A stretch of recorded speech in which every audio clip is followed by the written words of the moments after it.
아침에 시작을 알리는 글로벌 주식 라이브 월스트리트 모닝 브리핑 11월 18일 화요일 방송 시작하겠습니다. 여러분 안녕하세요. 저는 여도은입니다. 밤사이 미증시가 또 1% 넘게 하락을 했습니다. 매일매일 변동성이 지속이 되네요. 그러니까 연말까지 좀 이렇게 고점에서 계속된 변동성이 이어질 것이다라는 이야기들을 듣긴 했지만 그럼에도 불구하고 또 실적들 보면서 올라가고 더 올라갔으면 좋겠다라는 바람을 가졌는데 과연 이제 목요일장에서 엔비디아의 실적 발표하고 나서의 움직임은 과연 어떨까요? 이런 변동성을 좀 잦게 그러니까 우상향으로 더 만들어질 수 있을지 아니면은 우리가 지금 만들고 있는 의구심들을 떨쳐낼 수 없을지 또 가봐야 알 것 같습니다. AI 관련한 기업들 중에서 이제 뭐 B2 이야기들을 참 많이 하죠. 이제 빚내서 투자한다. 그러니까 이게 사업이 어느 정도 레버리지가 필요하기는 한데 이게 너무나 과한 게 아니냐라는 우려감이 있죠. 최근에는 이제 오라클이 대표적으로 그러한 B2에 대한 부분의 부담에 주가가 많이 하락을 했고요. 그런데 아마존도 굉장히 큰 기업이잖아요. 근데도 어쨌든 투자를 더 단행하기 위해서 채권 발행을 했다라고 합니다. B2를 한다. 그러니까 B2라고 하면은 뭐랄까 좀 어감이 부정적인데 예, 과연 이제 돈을 끌어서 투자를 한 만큼의 뭔가를 성과를 내면은 좋긴 하겠는데 과연 그럴 수 있을지도 이게 단기간에 바로 뭐 이번 분기 투자한다고 해서 다음 분기에 실적이 플러스가 된다라고 보장을 할 수 없기 때문에 어쨌든 우리에게는 어느 정도 좀 시간이 필요한 것 같습니다.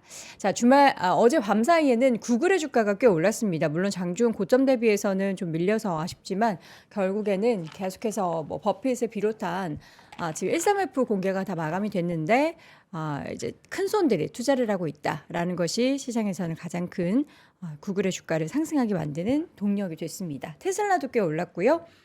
종가 기준으로도 다행히도 플러스 마감을 했습니다. 그 외의 종목들이 전반적으로 빨간불이 많이 들어왔고 유틸리티 쪽 살짝 초록불, 헬스케어 쪽은 일라일리가 좀 쉬어갔지만 존슨앤존슨과 암젠 등의 종목들이 올랐습니다.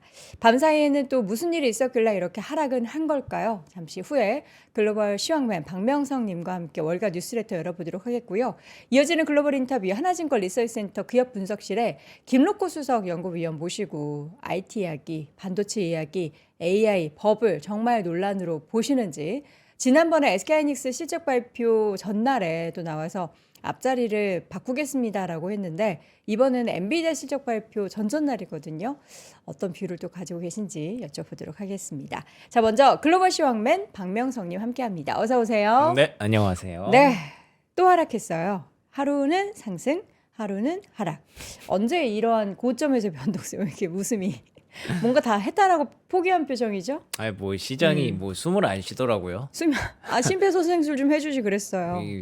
보고 있는데 이게 숨은 쉬는 건지 죽었나 이거 뭐 거래한 사람 다 어디 갔나 뭐 이 정도로 간밤에는 거의 뭐 이슈도 없고 뭐 이게 움직이는 건지 아닌지 잘 모르겠다. 네, 딱 그런 모양새였고 사실 지금까지는 뭐 이번 주는 어느 정도 조금 예상은 했던 게 이제 엔비디아 실적이 워낙에 이 많은 짐을 안고 있잖아요. 그쵸. 진짜 해줘야 되는 게 너무 많기 때문에 엔비디아 실적 나오기까지는 조금 조용하겠거니 싶었는데 근데 그러니까 이게 사실 매수와 매도가 굉장히 이렇게 침체되어 있으면 다들 가만히 손을 놓고 있으면 조금이라도 우세한 분위기를 갖고 있는 쪽이 이기는 거잖아요. 근데 지금은 그 매도 중에 매도가 조금 더 우세하잖아요. 그래도 그쵸. 최소한 분위기 자체가. 그러니까 이게 줄줄 이렇게 흐르더라고요. 그러니까 누군가가 사줘야 이게 멈추는데 다들 뭐 엔비디아 실적 보고 해야지, 고용 발표 보고 해야지라는 관망. 그런 심리가 너무 우세하기 때문에 뭐 월화수는 조금 쉽지 않지 않을까라고 일단 예상을 해야 될 것 같고요. 근데 또 그러면 엔비디아 실적 나오고 나면 시장이 올라갈까에 대해서도 생각해 볼 여지가 좀 있기는 있는 것 모르겠어요. 같습니다. 지난 그러니까요. 3분기 실적 발표하고 나선 사실 엔비디아가 중국 얘기 뭐 하면서 맞아요. 별로 안 좋았어가지고 근데 이번에는 과연 뭘 얘기를 할지도 모르겠어가지고 그러니까요. 그래서 지고 있는 짐이 굉장히 많은데 무거운데 그거를 뭐 어쩔 수 없이 저희는 또 거기에 기대를 해봐야 되는 거고 그 전까지는 우리가 어떤 뉴스들을 좀 보고 어떤 스탠스를 좀 가져야 될지에 대해서 네. 오늘도 한번 열심히 찾아보도록 하겠습니다. 지수부터 볼까요? 그래서 얼마나 하락했나요? 일단 다 빠졌고요. 특히나 뭐 나스닥 1%. 근데 제가 들어오기 전까지 이제 지수를 좀 봤는데 다행이라고 해야겠죠. 1% 안쪽으로 들어왔어요. 저 마지막에 네. 양봉이 한 4개 정도 보이는데 저는 네. 저거 좋아합니다. 맞아요. 네. 그나마 좀 다행이죠. 좋습니다. 이게 아무 의미 없는 저가 매수도 아니고요. 조금 듣고 싶었던 시장에서 듣고 싶었던 얘기가 나오기는 했습니다. 원러 이사가 이제 나는 12월 금리 인하 지지한다. 그 얘기를 또 장 막판에 좀 해줬어요. 지금 오늘도 사실 간밤에 제퍼슨 부의장이 나도 금리 인하 못하겠다라고 얘기를 했거든요. 지금 몇 명째 얘기하는지 모르겠어요, 연준 위원들이. 그러다 보니까 계속 시장이 이렇게 안 좋은 그런 모습을 보이고 있는데 원러 이사 사실 뭐 그렇게 크게 의미가 없을 수도 있어요. 왜냐하면 한 6명, 7명 이렇게 뭐 금리 동결이 맞다라고 얘기하는 과정에서 한 명 나온 거 가지고 우리가 기뻐할 일은 아니지만 그래도 조금 한숨 돌리는 그런 그림을 만들면서 나스닥이 1% 안쪽으로 하락을 좀 막기는 했습니다. 그리고 여기 히트맵 보시는 것처럼 뭐 구글 말고는 요거 이게 빼면 이게 더 빛나긴 하네요. 진짜로 이렇게 빨간 불 사이에 초록불 하나 밝게 이렇게 딱 중앙부에 또 그러니까요. 이 진짜 지금 미국 증시의 심장이에요, 이거. 지금 다 암흑기에 지금 고개를 숙이고 있는데 네. 구글이 혼자서 초록불을 긴 반지 세우고 하면서 켜고 있는 거예요. 진짜 멋집니다. 구글. 전 사실- 구글 오르는 거 참 기분 좋아요. 왜죠? 소프트웨어 기업인데 음. 뭔가 기대할 만한 내용들이 있고 저들 기업이 돈을 벌어야 칩을 사고 데이터 센터를 만들지 않겠습니까? 그렇죠. 그래서 저는 선순환이 구글을 통해서 쫙 이게 좀 퍼졌으면 좋겠어요. 그러니까요. 네. 이게 제가 종종 그 장 좋을 때 얘기했던 부분이지만 혹시 기억하시는지 모르겠는데 약간 시즌 2로 넘어가고 있는 과정이다라고 제가 가끔 말씀을 좀 시즌 드렸었거든요. 2.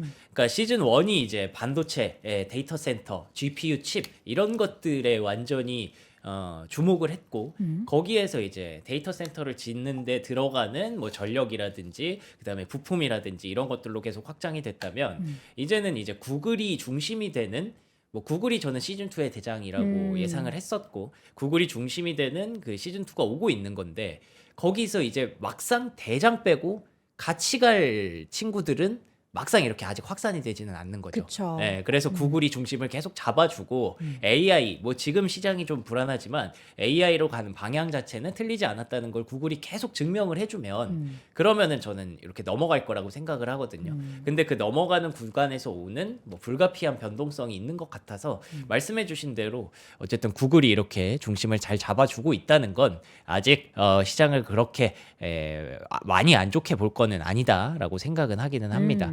근데 어쨌든 뭐 이번 주는 어쩔 수 없죠. 뭐 숨을 안 쉬고 있으니까 네. 이렇게 하락세가 짙을 수밖에 없었고요. 그나마 다행인 건 금리가 다시 조금씩 내려오고 있습니다. 네. 최근에 지난주에 특히 이런 상승 곡선을 계속 그렸었는데 이게 좀 안정화되면 그래도 이제 또 논란이 해소되나 셧다운도 끝났고 지표도 이번 주에 나올 텐데 지금이 어쩌면 뭐 리스크의 꼭지인가 뭐 이런 생각을 하게도 되는데 뭐 아직까지 변동성은 계속 유지되고 있으니까 빅스 지수도 오늘 많이 올랐거든요. 뭐 안심할 때는 아닌 것 같고요. 달러 특히나 달러가 또 반등을 했습니다. 여전히 이런 것들을 보고 있으면 불확실성이 있구나. 근데 금도 이제 랠리에 좀 제동이 걸렸어요. 최근에 다시 막 금이 역시 최고다, 뭐 금이 역시 안전자산의 최고다라고 했었는데 근데 이제 이렇게 내려오는 걸 보면 이게 어떤 부분에서는 야, 뭐 가격 붙은 거 다 떨어지는구나 할 수도 있겠지만 어떤 부분에서는 안전자산 선호 심리가 뭐 계속 유지되는 건 아니구나. 뭐 금리도 좀 떨어지고 금도 떨어지는 걸 보면 다시 다른 페이지로 넘어가나라는 생각도 할 수 있어서 계속 좀 이번 주에 좀 주의 깊게 지켜봐야 될 것 같고요. 네. 유가는 뭐 계속해서 $60 아래쪽에서 움직이고 있습니다. 네. 자, 이어서는 이제 금융 관련한 부분, 그러니까 지금 대출, 뭐 B2 이런 단어들, 부정적인 단어들이 시장을 주의를 감싸고 있는데 첫 네. 번째 이슈가 사모대출의 우려가 여전히 지속되고 있는 거군요. 이게 봉합이 그러니까요. 안 됐어요. 이게 사실 지난 달이었나요? 네. 제가 한번 사모대출에 대해서 뭐 저도 되게 이렇게 친숙하지 않은 그런 내용이어서 막 열심히 좀 공부를 해서 사모대출이 이제 2008년도 이후에 시장이 많이 규제가 생기니까 그걸 또 이제 우회하기 위해서 만들어낸 그런 대출 방식이구나. 근데 문제가 되는 건 이게 정확하게 집계가 안 되고 이게 터졌을 경우에 또 크게 터질 수 있다라는 것들을 슬슬 시장이 우려하기 시작했다라는 얘기를 지난달 즈음에 아마 드렸던 것 같아요. 근데 그 여진이 계속 지속되더라고요. 사실 시장이 안 좋으니까 더 이런 얘기들이 더 크게 들리는 건데 제프리 군드라흐라는 월가의 유명한 투자자죠. 이분이 그 사모대출은 다 가비지다, 쓰레기다라고 얘기를 하면서 또 이런 얘기가 또 민감하게 또 들리더라고요. 이뿐만 아니라 이런 예민한 시기에 뉴욕 연준 총재 존 윌리엄스가 이제 월가의 딜러들을 만나서 주요 대출 시설에 대해서 그러니까 상시 레포 시설 그 레포라는 게 이제 연준이 쓸 수 있는 그런 금액을 얘기하잖아요. 그런 것들을 계속 피드백을 좀 구했다라고 얘기하니까 좋게 보면은 뉴욕 연준 의장이 연준 총재가 뭔가 이제 유동성을 좀 생각을 하고 있구나. 라고 볼 수도 있지만 반대로 약간 좀 불안해하나? 라고 생각할 수도 있어서 예민한 시기에 예민한 뉴스들이 굉장히 좀 많이 나오더라고요. 네. 근데 여기서 골드만삭스가 앞으로 향후 10년 동안의 어떤 전망 플레이북을 이렇게 내놓긴 했거든요. 근데 결국에는 AI가 그 중심에 있다라는 거를 계속 얘기를 했고 보시는 것처럼 미국 시장이 올해 좋았던 이유에 대해서도 AI 덕분이었다라는 얘기를 하고 있기 때문에 방향 자체는 틀리지 않았다라는 부분들을 좀 얘기해 주기는 했습니다. 근데 사실 우리가 지금 원하는 거는 뭐 10년짜리 전망 이런 걸 필요로 하는 게 아니잖아요. 뭐 우리 다 알죠. AI 이렇게 10년 동안 하면 언젠가는 정말 많은 기업들이 AI로 인해서 비용도 많이 줄일 거고 실적도 많이 좋아질 거다. 근데 지금 그것보다도 지금 당장 오늘 하루하루를 살아가고 있는 우리에게는 큰 도움이 안 됩니다. 그래서 지금 우리가 걱정하는 건 이런 부분들이죠. 하이퍼스케일러들이 과연 저 10년의 어떤 대계를 완성하기 위해서 과연 이 프리캐시 플로우라고 하죠. 이 현금이 뒷받침이 될 수 있는가. 그게 이익이 이렇게 올라갈 건데 이익 추정치가 전망치가 계속 높아지는데 이런 예를 들면 오라클 같은 기업들 이런 기업들은 이익이 날 때까지 버틸 수 있느냐는 질문을 지금은 계속 민감하게 던지고 있는 거고 그래서 뭐 다시 한번 말씀드리지만 방향이 아니라 지금은 속도의 문제를 계속 걸고 있더라고요. 그래서 그런 것들이 변동성을 유발할 수밖에 없는 상황이고 이 속도를 버티려면은 최소한 금리라도 낮아야 되는데 지금 금리 인하가 계속 안 된다고 하니까 그쵸. 그러니까 더 민감하게 주가가 반응할 수밖에 없는 거죠. 오라클은 또 아까 오프닝에서도 얘기해 주셨지만 제가 또 갑자기 오늘 그 시장에 뉴스가 크게 없어서 아침에 이제 뭐 인스타 이제 그 알고리즘을 보는데 제 알고리즘에 뜨면 안 되는 이름이 떠 있더라고요. 누구요? 그 오라클이. 오라클이? 저의 알고리즘은 원래 축구, 야구 이런 거밖에 없거든요. 근데 오라클 검색하셨나요? 아니요, 안 했는데. 아니 지금 방송에서 말하는 걸 들었나? 보니까 그 영국 프로축구에 첼시라는 구단이 있어요. 첼시라는 구단의 다음 시즌에 그 유니폼 스폰서에 오라클이 들어간다고 하더라고요. 거기 돈 엄청 쓰는 거 아니에요? 갑자기 화가 나지 않아요? 지금 돈 없다고 난리고 그러니까 주식시장에서 지금 투자자들 지금 고점 대비 고꾸라져서 지금 얼마나 마음이 아픈데. 근데 그것 또한 이렇게 양면적으로 생각해 보면 생각보다 우리가 그렇게 많이 걱정하는 정도는 아닐 수도 있겠구나라고 돈 생각할 없었으면 수도 그렇게 막 첼시에 뭐 그런 그렇죠. 거 하겠어요 예. 라고 생각할 수 있죠. 그래서 지금은 계속 시장이 이렇게 민감한 질문을 던지고 있는데 일단 뭐 AI 하겠다는 기업들은 뭐 열심히 본인들의 방향성을 좀 가고 있는 것 같고요. 그리고 그 골드만삭스의 그 10년 대계 기록 네. 중에 굉장히 흥미로웠던 내용이 US 미국이 앞으로 한 6.5% 정도 매년 성장을 할 것으로 보고 있는데 가장 뛰어나게 성장하는 그룹이 이머징입니다. 이머징. 10% 넘게 11% 이렇게 성장을 할 것으로 예상을 하는 걸 보면 국장이 왜 상대적으로 좋은지가 저는 여기서 좀 느껴지더라고요. 뭐 잠시 후에도 말씀드리겠지만 이게 AI라는 그 앞으로의 대계를 설계하기 위해서는 기업들만 잘해서 되는 건 아니잖아요. 투자도 뒷받침이 돼야 되고 투자의 그 뒤를 받쳐주는 정책 모멘텀도 있어야 되는 건데 최근에 사실 미국의 정책 모멘텀이 어떻게 보면 많이 약해졌어요. 왜냐하면 트럼프 대통령이 그 원래는 우리가 강력한 그 트럼프 대통령의 리더십을 좀 기대를 하면서 이 시장이 다가왔었는데 왜 요즘 뭐 앱스틴 사건이라든지 그다음에 뭐 셧다운도 오래 걸리면서 선거도 졌죠. 그런데다가 뭐 여러 가지 이슈들이 있다 보니까 계속 트럼프 대통령의 SNS를 제가 매일 체크를 하는데 켜봐도 경제와 관련된 얘기를 안 하고 계속 정치적인 얘기만 해요. 예, 본인의 어떤 정치적 입지를 좀 더 다져야겠다라고 생각을 하나 봐요. 근데 지금 뭐 이머징 국가들은 그런 게 딱히 없잖아요. 그쵸. 어떤 리더십이라든지 이런 것들이 특히 대한민국도 굉장히 잘 잡히고 있는 그런 구간이잖아요. 그러다 보니까 이제 대한민국을 비롯한 이머징 국가에 이렇게 좀 밸류를 좀 주고 있는 것 같아서 결과론적으로는 이 골드만삭스가 얘기하고 싶은 건 AI를 누가 점점 더 세팅을 잘해서 잘할 수 있느냐 이런 것들에 따라서 이제 수익률은 좀 갈릴 수 있고 뭐 미국이 지금 최근 10년만큼 좋지 않을 수도 있다. 상대적으로는 뭐 이머징이 좀 더 나을 수 있다. 이런 얘기들을 하고 있어서 결국 그런 것들을 좀 더 빨리 회복해야 미국도 다시 한번 올라올 수 있지 않을까 예상을 해봅니다. 그러니까 앞서서 이제 프리캐시 플로우가 굉장히 중요하다라는 이야기에 대한 데이터도 보여드리고 했는데 저희가 어저께 이제 글로벌 인터뷰 시간을 통해서 이재만 실장님이 그 말미에 기업들을 정리해 주셨던 거 기억나시죠? 그러니까 현금 흐름이 좋으면서 앞으로 영업이익에 있어서의 플러스가 날 만한 그런 기업들을 정리해 주신 부분들이 있기 때문에 그런 아이디어가 궁금하시다라고 생각하시면 어제 영상을 다시 한번 체크해 보셔도 좋을 것 같습니다.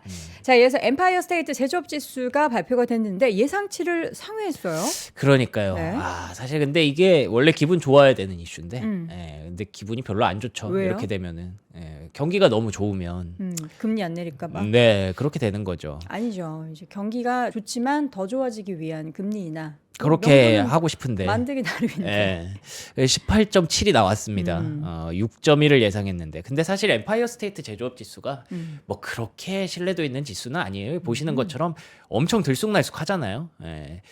근데 지금 이렇게 좀 높게 나왔고, 그런데다가 지금 애틀랜타 연은이 보고 있는 3분기 GDP 성장률, 뭐 요건 다 아시겠지만 지금 뭐 4%까지 전망을 하고 있기 때문에 이 경기가 계속 좋아지는 상황에서 금리 인하를 했을 때 어떤 효과가 날까에 대해서 지금 연준 위원들이 계속 걱정을 하는 거죠. 그래서 어제 이제 제퍼슨 부의장이 좀 천천히 가야 된다. 금리 인하에 대해서. 근데 너무 많이 얘기하니까 이제 알겠어. 이제 그만 좀 말했으면 좋겠어라는 생각이 좀 들더라고요. 연준 위원들이 뭐 지금 다 출동해가지고 안 할래 하니까 모르겠다. 그냥 12월에 뭐 그래, 하지 마라. 뭐 이런 생각도 좀 들고. 저는 근데 그래도 아직까지는 12월에 좀 하지 않을까 예상을 하고 있는데, 근데 이 정도 분위기면 사실 12월에 해준다고 해서 과연 그걸로 또 시장이 좋아할까? 뭐 그런 생각까지 좀 드는 요즘이에요. 저렇게 안 한다고 버팅기다가 해준다고 해서 시장이 좋아하죠. 괜히 또 그러면 또 뭐 어차피 1월에 안 할 거잖아 이러면서 뺄 수도 있으니까. 아니 일단 해줘요. 모르겠어요. 해줘. 좀 그냥 이제 그만 좀 얘기했으면 좋겠어요. 우리 다 알았으니까. 시장 좀 너무 뭐 빨리 갔다, 너무 빨리 갔다 이런 거 잡아야 된다라는 의도 충분히 알겠으니까 연준은 저분들이 못 사셨나? 뭐 그렇게 생각하고 싶기는 합니다. 네. 진짜 어쨌든 뭐 연준은 연준의 책무를 하는 거겠죠. 시장이 너무 과속을 하면 너무 과열이 되면 안 되니까 그런 것들을 잡아가려는 그런 모습이고요. 근데 제가 그래도 12월에 그래도 조금 할 수도 있지 않을까 예상을 하는 건 막상 또 우리가 뭐 인플레이션 지표를 아직 보지 못했고, 근데 예를 들어서 이제 기업들이 어닝콜을 할 때 우리 인플레이션이 심각합니다 라는 얘기를 요즘 안 하거든요. 거의 여기 보시는 것처럼 계속 떨어지고 있거든요.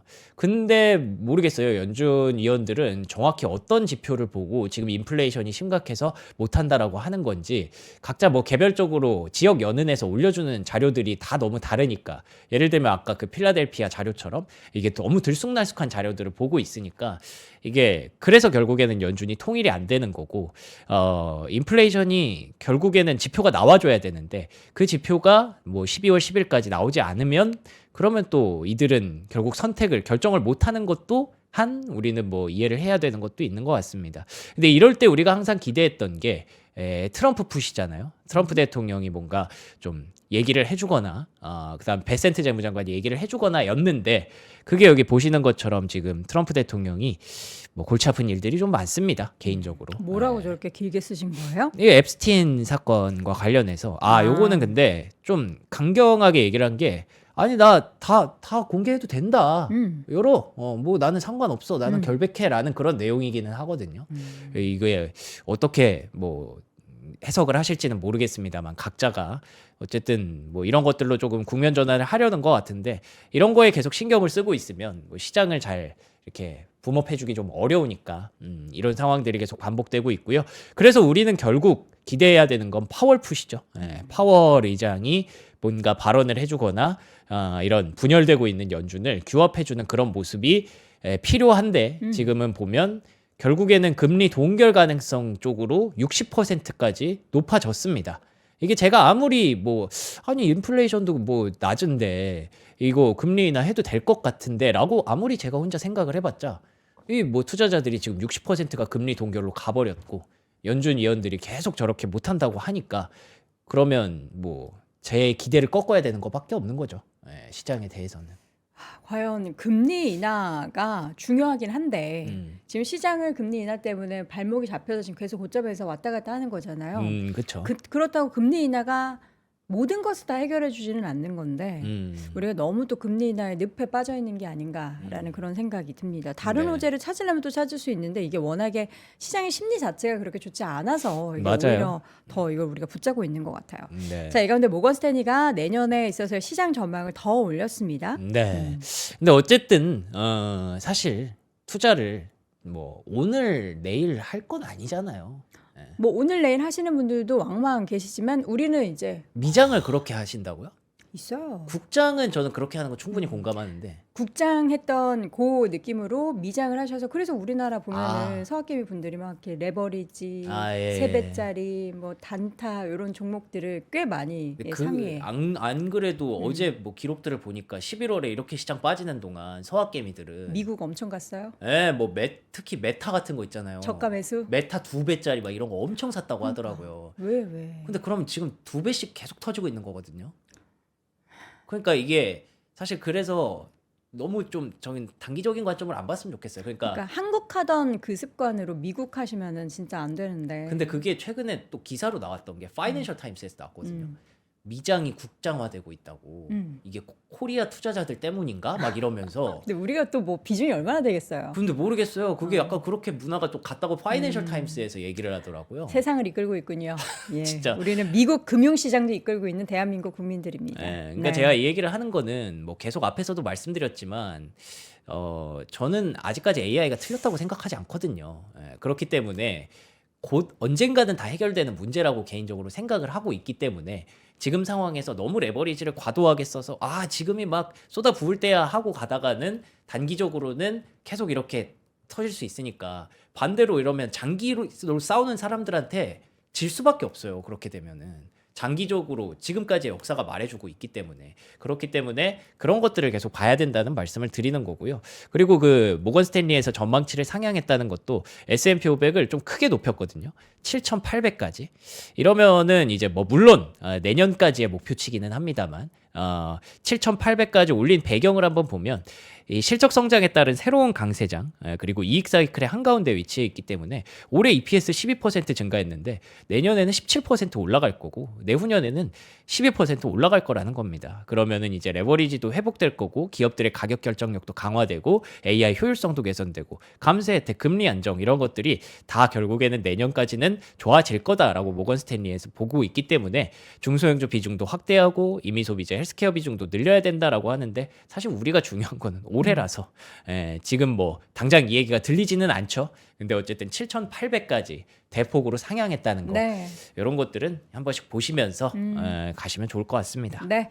자, 내년에는 지금은 이제 우리가 여기 6천 위에서 등락을 보이면서 좀 갈팡질팡하지만 또 내년에 지금 이맘때를 회고했을 때는 그때 살 걸 하는 그런 생각을 가지기를 소망해 보겠습니다. 네. 요새 암호화폐 시장이 안 좋죠. 저도 요새 업비트 어플을 안 열어보고 있어요. 네. 그러니까요. 저 이게 사실 저는 암호화폐 시장에 대해서 잘은 모르지만 뭐 어쨌든 이게 어느 정도 선행성을 확실히 띄고 있는 것 같거든요. 선행이라 하면 나스닥을 선행한다고 생각하세요? 최근에도 코인 시장이 계속 안 좋을 때 이거 이러다가 이거 선행한다고 하던데. 근데 또 반대로 나스닥이 먼저 올라가잖아요. 네. 그럼 암호화폐 시장은 동행하니까 따라갈 거라는 또 얘기예요. 뭐 그런 얘기도 있죠. 예. 근데 암호화폐 시장이 워낙에 많이 빠지니까 맞아요. 이게 계속 투자 심리를 좀 압박하는 것도 있는 것 같아요. 이게 근데 네. 또 생각해보면 유동성이 한계가 있잖아요. 그렇죠. 이 암호화폐에서 네. 빼서 지금은 다른 종목 투자가 더 수익률이 좋다. 그리고 요새 트럼프 대통령이나 뭐 정부에서 암호화폐 관련한 얘기를 입국 아무것도 안 하잖아요. 그러니까 지금 그 딴 거 신경 모멘텀이 쓰느라 없죠. 그쵸? 딴 거 신경 쓰느라 좀 정신이 없는 거죠. 그래서 지금 상황을 어떻게 판단을 해야 될까에 대해서 뭐 제 의견이라기보다는 이제 제가 자료들을 조금 정리를 한번 전문가들의 자료들을 한번 정리를 좋습니다. 해봤는데 일단 그만큼 지금 많이 빠졌어요. 2025년에 얻었던 걸 다 잃었다고 합니다. 암호화폐 시장이. 근데 이게 좀 특징적인 게 뭐냐면 무슨 말을 해도 좀 안 먹혀요. 예를 들어서 뭐 이제 4조 3천억 달러까지 올라갔다. 그리고 이제 뭐 관세를 부과했다. 그 이후에 계속 이렇게 청산이 일어나는 게 좀 큰데 가장 특징적인 거 하나는 최근에 트럼프 대통령이 뭐 미국은 이게 11월이거든요. 미국은 여전히 뭐 암호화폐 수도가 될 것이다. 이런 얘기를 했는데도 불구하고 다 여기까지 다시 내려온 걸 보면 지금은 뭐 이렇게 트럼프 대통령이 뭔가 말 한마디 한다고 해서 되는 그런 암호화폐는 아니구나라는 것들을 볼 수가 있는 거죠. 근데 뭐 제가 말씀드렸지만 이 기술주와의 연동성이 좀 강화되고 있기 네. 때문에 그런 부분들을 우리가 주식시장 투자할 때 있어서 좀 힌트를 얻어야 돼서 그 암호화폐 시장에 지금 문제들이 뭔지 한번 제가 찾아봤습니다. 첫 번째로는 일단 이런 얘기가 있대요. 반감기 이후에 자연스럽게 나타나는 현상이기도 하다. 이게 할빙이라고 해서 이제 반감기에서 비트코인이 계속 줄이잖아요. 그 개체수를 줄이잖아요. 그런 부분들이 사실 딱 나타났을 때는 원래 그 가격을 이렇게 높입니다만 그 이후에는 계속 이렇게 좀 조정을 받기도 한다. 지금까지 반감기 한 번, 두 번 이렇게 네. 했을 때마다의 조정이 있었다. 네, 여기도 있었겠지만 네, 그게 네. 너무 이게 너무 안 많이 보이죠, 올라서 안 멀려서. 보이는 거고, 지금도 이렇게 자연스럽게 나타난 현상이라는 얘기도 있는데, 네. 그럼 뭐 우리가 대응할 수가 없죠. 받아들여야 되는 거니까. 반대로 이런 얘기도 있습니다. 레버리지가 좀 과도한 것들이 계속 화근이 되고 있다. 보시면 최근 2달 동안 2025년 들어서 최근 2달 동안 가장 좀 이 2달 연속으로 빠져나간 적은 거의 없었거든요. 근데 이게 나타나고 있는 게 그러니까 암호화폐는 레버리지가 장난이 아니더라고요. 보시면 25배, 50배, 100배짜리 이런 게 있어요. 옵션이에요, 이게? 예. 근데 이런 것들은 여기 보시면은 1%, 2%씩 움직이면 그게 다 이제 청산이 돼 버리는 거예요. 그러니까 이게 완전 그냥 단타 그 자체. 예. 10,000원만 해야겠다. 이런 무서워. 것들이 네. 계속 청산이 돼 버리면 네. 유동성 문제가 생기니까 이게 한번 이렇게 청산됐을 때 크게 이제 빔이 나타나는 거죠. 이런 식으로 엄청 크게. 그러니까 이제 금과도 이게 연동이 좀 되다가 뭐 디지털 금이라고 하다가 지금은 이제 디지털 금이 전혀. 아니라 그냥 완전히 이런 투기성 자산이 또 돼버린 네. 거죠. 그래서 이 하락이 하락을 부르는 상황. 그러니까 언제나 그렇지만 좀 과도하면 이렇게 문제가 되더라고요. 예. 그런 환경이 일어나는 게 제가 봤을 때 맞는 것 같고 반감기 이슈보다는 요게 좀 맞는 것 같고 결국에는 모든 것이 유동성 문제인데 전반적으로 봤을 때 지금 M2 자체는 계속 이렇게 상승하고 있는 구간이기는 하거든요. 그리고 저희가 셧다운 끝났을 때 기대했던 게 이제 TGA 잔고라고 해서 재무부가 갖고 있는 그 잔고가 나올 수 있다라는 부분들을 기대를 했었잖아요. 지금 셧다운이 장기화돼서 지표가 좀 늦게 나와서 문제인 거지. 사실 AI라는 방향성도 문제가 없고 TGA 잔고도 나오기 시작하면은 저는 뭐 이 지표만 발표가 되면 연준위원들이 저렇게 발언하는 것도 어느 정도 이제 다시 이제 희석이 되면서 시장이 좀 좋아지지 않을까 기대를 하고 있는데 유동성도 막 그렇게까지 지금 나쁜 상황이라고 보기는 어렵거든요. 네. 예. 그래서 지금 바닥을 말하는 사람들이 계속 늘어나고 있대요. 근데 그럼에도 불구하고 이 바닥을 너무 다들 이렇게 얘기하기 시작하면 그때는 또 한 번씩 뒤통수를 치더라라는 얘기도 있어서 지금 비트코인은 뭐 바닥 잡기가 굉장히 어려운 상황이라고 하고요. 그래서 지금 뭐 톰리가 요즘엔 톰리 씨가 비판을 좀 많이 받고 있기는 한데 추수감사절 이후에 이더리움이 반등을 할 수 있는지 계속 시장이 되게 그 좋을 때 암호화폐 시장이 좋을 때 주목했던 건 비트코인보다 이더리움이었기 때문에 이더리움이 좀 반등을 할 수 있는지를 보고 있는데 이더리움이 또 3,000달러가 또 깨졌더라고요. 이런 것들 보고 있으면 과연 추수감사절 이후에 반등한다는 그 배경은 또 근거는 또 무엇인지 사실 뭐 주식 같은 거는 뭐 AI의 방향성 제가 얘기를 드리고 구글 같은 종목들 얘기를 하면서 어느 정도 반박이 가능하잖아요. 지금 시장의 어떤 버블 우려를. 근데 이거는 저는 사실 그냥 수급이잖아요. 온리 수급. 그렇기 때문에 잘 이유를 모르겠어서 뭐 추수감사절 지나가면 뭐 미국 사람들이 좀 투자를 더 하나 뭐 잘 모르겠어요. 근데 이런 것들을 보시면서 그 암호화폐 시장이 아무래도 주식 시장과 연동이 좀 안 되지 않으니까 여러분들이 움직임 자체는 좀 계속 쫓아가셔야 될 것 같고요. 근데 어쨌든 지금 익스트림 피어라고는 합니다. 여기도. 이거 얘기 많이 하시더라고요. 예. 사실 이 주식 시장도 오늘 또 10대로 또 떨어졌거든요. 15인가까지 제가 보고 들어왔는데. 그러니까 사야 할 그런 심리다. 다들 극도의 공포기 때문에. 그렇죠. 그렇다기보다 역사적으로 이럴 때는 바닥을 좀 만들더라. 그렇죠. 예. 기 때문에. 근데 암호화폐는 좀 떨어졌다 치는데 주식은 안 떨어졌는데 어떻게 그러죠? 주식이요? 네. 주식 떨어지고 있잖아요, 계속. 아유, 고점대기 그몇 퍼센트 아, 그래요? 이게 사실 네, 뭘 네. 갖고 있느냐에 따라서 좀 다르기는 한데. 지수 기준으로 보면은 사실 그렇긴 여기서 해요. 이렇게 왔다 갔다 하는 거잖아요. 예, 맞습니다. 네. 그래서 지금 뭐 성장주 관련주에 대한 움직임이 계속 뭐 이렇게 나타나고 있다 정도로 아니 뭐 말씀드릴게요. 오늘 내용 없다 하는데 벌써 지금 아, 그래요? 자, 종목이 할 빠르게, 얘기가 없어요. 예, 종목 얘기 쭉 한번 해보겠습니다. 피터 틸이 엔비디아 다 팔았다. 이게 또 어제 뉴스였죠. 맞아요. 엔비디아가 빠졌던 이유 중에 하나는 뭐 지금 시장이 거래가 좀 멈췄다라는 네. 것도 있지만 피터 틸이 3분기에 엔비디아를 전량 매도했다는 그런 소식이 있었습니다. 아, 보니까 많이도 팔았더라고요. 예. 엔비디아만 전량 판 게 아니라 테슬라도 지금 뭐 한 70%를 줄였습니다. 76%를 줄였고 엔비디아, 비스트라 이 두 개를 다 팔았는데 이거에 대해서 뭐 여러 가지 얘기가 있어요. 이거 팔아서 뭐 딴 데다 투자하려고 한다라는 얘기도 있지만 그리고 또 이 피터 틸이 갖고 있는 펀드가 한두 개가 아닌데 그중에 되게 소액의 펀드다. 큰 의미 없다라는 얘기도 있어서 뭐 어쨌든 근데 어쨌든 일단 많이 팔았으니까 예민한 시기에 이렇게 많이 팔았다는 얘기가 들리니까 민감하게 시장을 볼 수밖에 없었죠. 근데 우리는 뭐 어쩔 수 없죠. 피터 틸이 팔았다고 해서 그거에 대해서 뭐 뭐라고 할 수도 있는 것도 아니고 그래서 우리는 엔비디아 실적을 계속 기다려야 되는 건데 이미 젠슨 학 CEO가 2025년, 26년 합쳐서 5천억 달러까지 칩 주문을 받았다라고 받을 것이다라고 얘기를 한 게 있기 때문에 요 약속은 이제 지켜줘야 됩니다. 그래서 가이던스까지 좋게 나올 거라는 건 이미 약속된 상황이고 목표가 상향도 지속되고 있어요. 에버코어 ISI에서는 261달러까지 올리면서 지금 뭐 실적 발표 전에 사라 라는 얘기를 대놓고 좀 하기는 했습니다. 근데 일단 시장이 원하는 건 AI 오버빌딩, AI가 너무 과잉 투자가 된 것은 아닌가에 대한 논란이잖아요. 그래서 이게 사실 엔비디아 실적이 좋으면 뭐야 또 하이퍼스케일러가 엔비디아한테 주문을 저렇게 많이 넣었네? 그럼 또 이거 과잉 투자네? 라고 할 수도 있는 거거든요. 그렇기 때문에 과연 엔비디아가 정말 우리가 시장이 원하는 것을 줄 수 있을까에 대해서는 일단 조금 불투명한 상황이라 엔비디아의 어깨가 여전히 좀 무겁긴 합니다. 그래서 우리는 목요일 아침까지 좀 기다려 봐야 될 것 같고요. 근데 이 와중에 메모리 쇼티지는 뭐 지속되고 있다라고 하면서 마이크론 테크놀로지 주가가 많이 안 빠졌어요. 장 마감할 때는 1%대로 마감을 했고요. 샌디스크는 또 이렇게 올랐거든요. 그래서 계속 이 반도체에 대해서는 특히 메모리 반도체에 대해서는 시장이 좀 긍정적으로 여전히 보고 있는 것 같고요. 네. 이게 얼마나 지속될지는 뭐 정확하게 예측할 수 있는 사람은 없겠지만 그래도 선방했다 간밤에 이런 장에서도. 근데 델 같은 경우에는 PC를 또 제조하다 보니까 메모리가 이렇게 쇼티지가 나고 비싸지면 또 비용이 많이 들잖아요. 예, 그래서 다운그레이드를 2단계나 모건 스탠리가 시켜버렸더라고요. 그래서 이렇게 차이가 났다라는 것도 염두에 두시면 좋을 것 같고요. 네. 뭐 알파벳은 뭐 할 말 없습니다. 그냥 달라요. 예, 또 이제 안 달랐는데 약간 뭐랄까 되게 늦게 거북이처럼 그러니까요. 엉금엉금 오던 알파벳인데 이렇게 꾸준히 하니까 다르네요.